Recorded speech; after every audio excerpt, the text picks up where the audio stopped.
my name is Victoria Renner, and I'm a Guidance Counsellor at Fulford Academy, and I also teach math and science courses. So one of the questions I've been asked is how do we nurture future goals for students at Fulford Academy? So this is actually a real team approach, and it starts really in grade 10 when students take our careers course. And during that course, they start to think about what are their strengths, what are their interests, and what do they actually like to do. From there, we take that information and we bring it into one-on-one interviews as the students move into grade 11. And we start talking about, well, how could you turn that into a career? What are you interested in doing? And we look at doing some research, and we provide some guidance on how to do that. What information do you need to find out so the students can make sure that they're taking the courses in grade 11 and 12 that they need to get accepted into their post-secondary option of choice.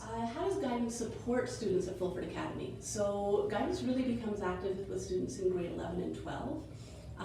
What we do is we have a weekly meeting with our senior students. It typically lasts between an hour and an hour and a half.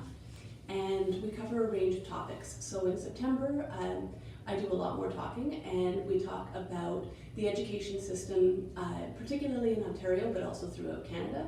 And we talk about the different post-secondary institutions that are available, both universities and colleges. We try to clarify any misconceptions or questions that students have to make sure that they understand how the process works. As September wraps up, we look at encouraging students to go out to things like a university fair or a college fair, or both, so that they can meet with people from those schools and ask their questions and find out for themselves what they're interested in, what the school is like, and if they can imagine it being a good fit for them.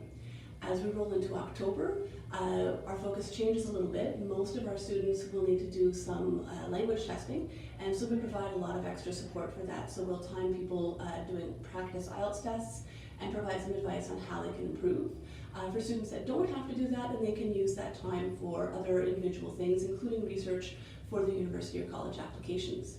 As we move into November and December, students are finishing off their research process and they're finishing up their application process, and we provide a lot of support for that because it is confusing and every university or college website is actually different. So sometimes finding out the piece of information that you want can be a real challenge. So we try to help out with that.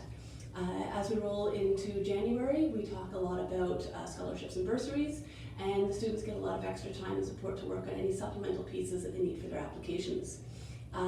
After that, it becomes very student-led, so we really try to address student questions. Are you curious about dorm life? Are you trying to figure out if you should live in a dorm or you should live in an apartment? Do you have any other concerns about the academic or the social aspect of your post-secondary option? And so we'll bring in guest speakers and really try to focus in on what the students are concerned and worried about.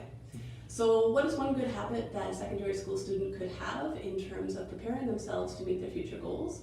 I would offer two pieces of advice. One would be explore and the other would be reflect. So a lot of times people get very focused on school being the be-all and end-all of their life to that point, but it's about more than that. It's about taking advantage of volunteer opportunities, and it's about asking yourself questions. Did I like that? Was I good at it?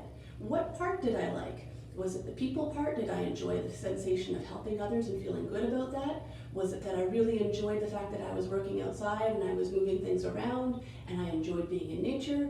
Was it a matter that you enjoyed how busy it was and you enjoyed that buzz that you got from that? So we encourage students to really start thinking about those types of questions because that also influences your career.